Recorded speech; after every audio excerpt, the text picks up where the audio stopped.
be a dumb bee, dumb bee. Don't be a dumb bee, dumb bee.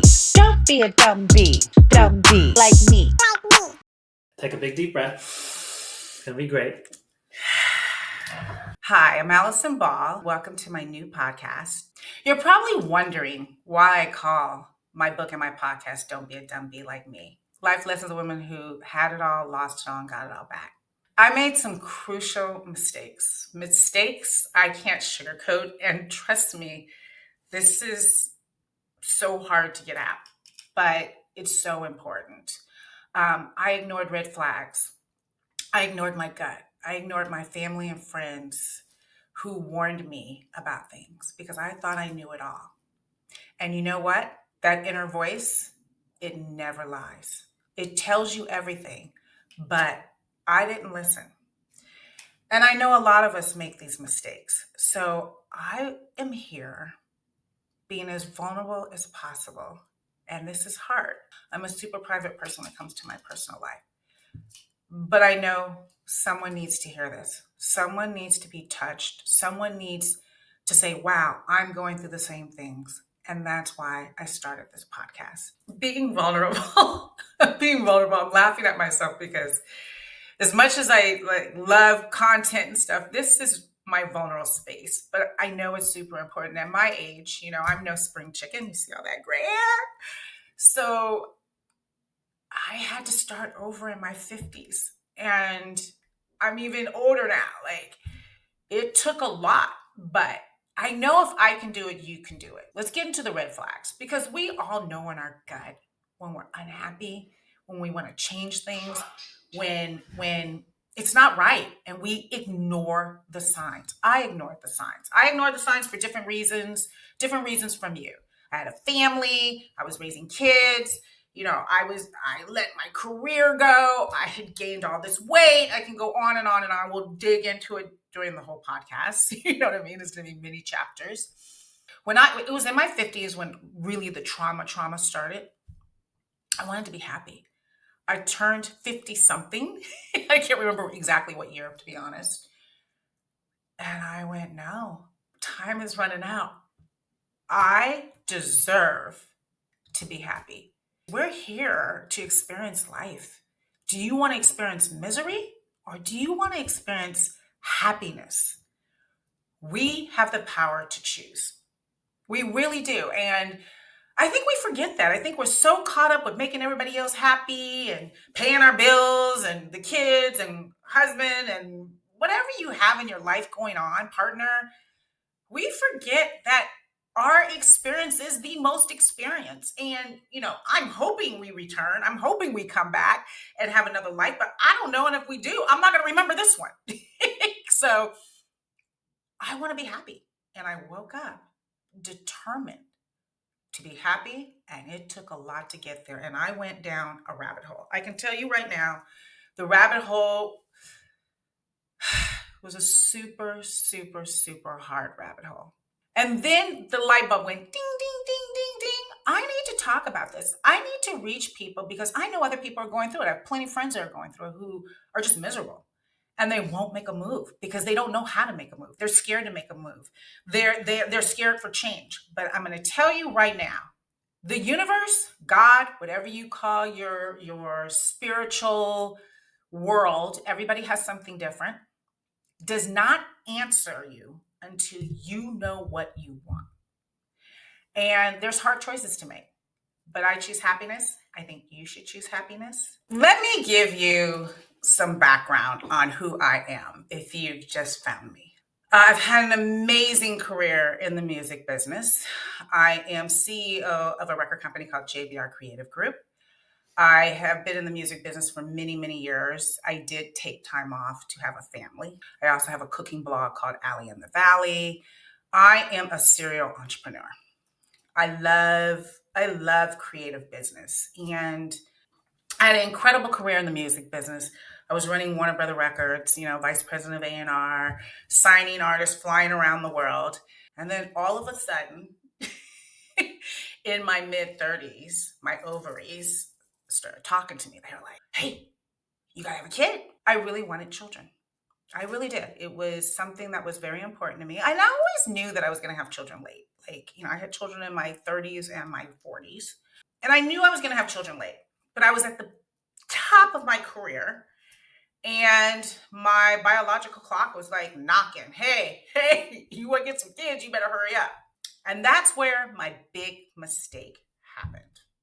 Because when you're a type A personality like me, when you don't wait, you go and say, hey, I need to have a baby. Let me figure out where it is. And let me back up for a minute. So I had been married earlier in my life to my college sweetheart. We got married and both of us were workaholics. So at this point, I was divorced and a workaholic.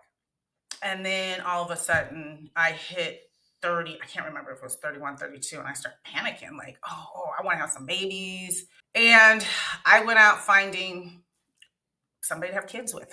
To me at that time, it was important that it wasn't somebody who worked in my environment. I never really shit where I ate. Like, I don't know if I can say that, but I never did.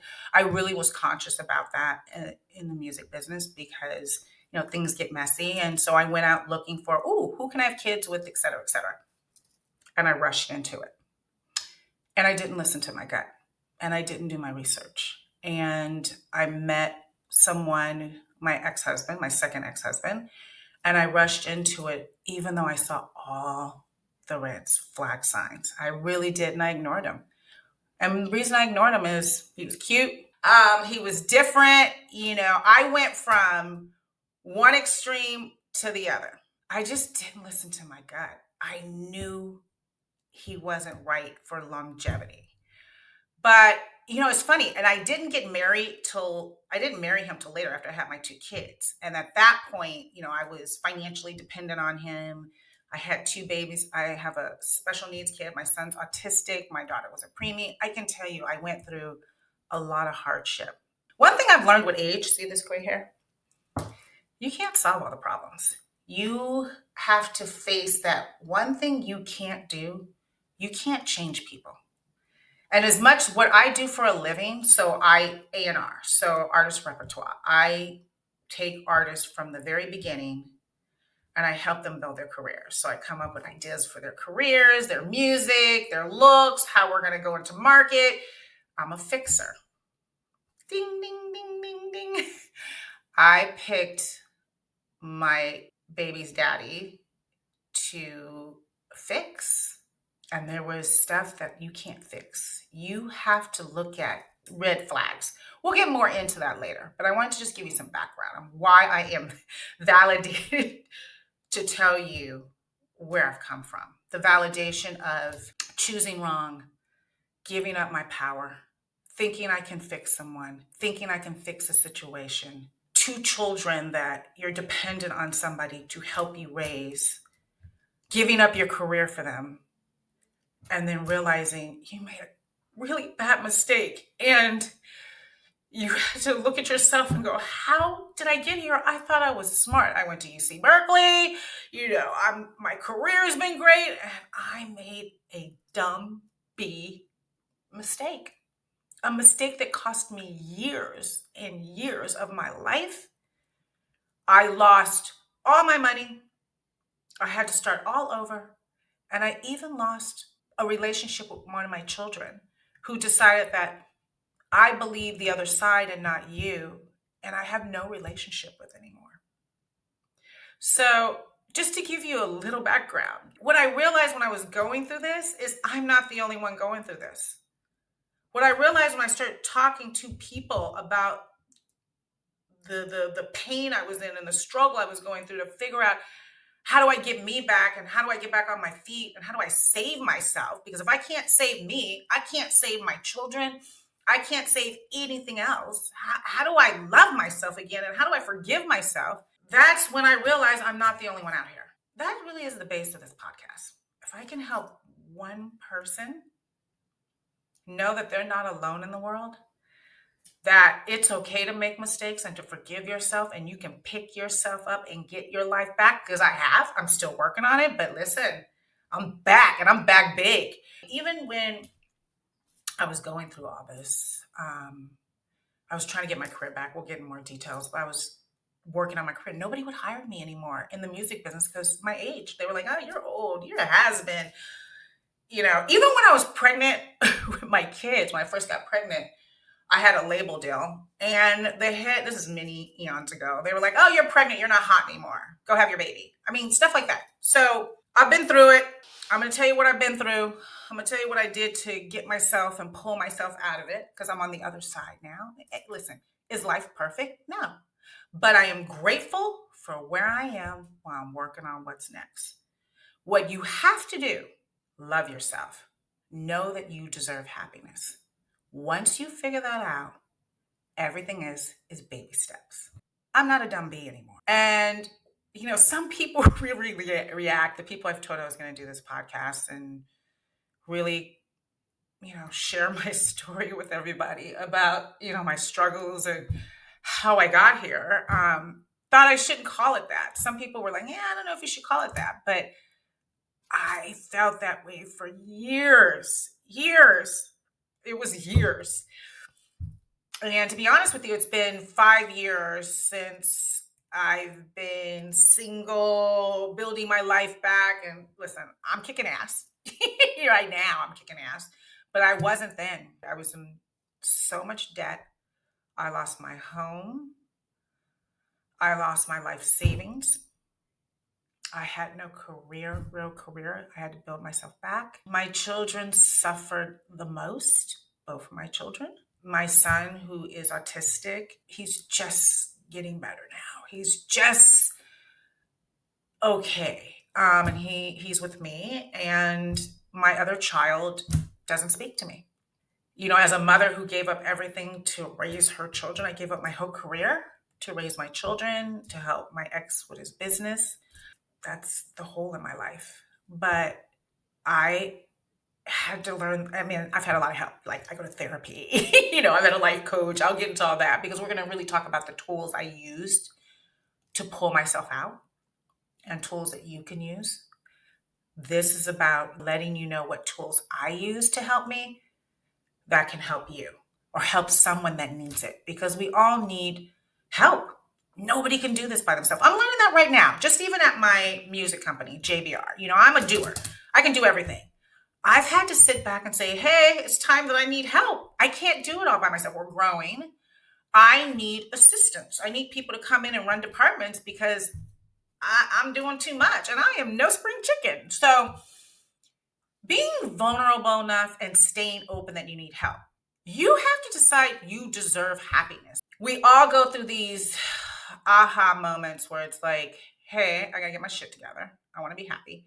And I can tell you I went on my first trip by myself in probably 10 years with my cousin. I went to Egypt. This was in 2019. And I wanted to go to the pyramids. I was like, I gotta go to Egypt. I go to Egypt. And my cousin got invited to a wedding. And I invited myself. I was like, I'm going with you. And it was like this beautiful family was celebrating a wedding. And I invited myself because I wanted to go to Egypt. And I knew I had a calling for Egypt. I knew I put it on a credit card. I didn't have the money to go. My gut just said, you got to go to Egypt. You got to go sit in the pyramids. You have to pray, because I knew I was so unhappy. I was so broken at this point. I weighed a lot. I was just broken. So Egypt changed me. I came back a different person. I was there for almost about 3 weeks traveling. I went to all the pyramids. I went to the Valley of the Kings, Queen Hatshepsut's, tomb. I did everything. We went down the Nile, the whole thing. It was unbelievable. It changed me. And I came back changed. And I knew when I got back, I was like, I am determined to be happy. I deserve happiness. I deserve peace. I deserve respect. I deserve love, but real love. And I was in a situation where none of that was happening. And I had to figure out how I was going to change my life. And the first thing I had to do is look in the mirror and look at myself and said, I love you. Now, make sure that everybody else loves you as much as you love you. You put so much into people. And I had really, I called my old therapist I hadn't seen in years. And I called her up crying, just saying, I really financially don't have the money to come see you, but I need to get in to see someone. And she put me back in.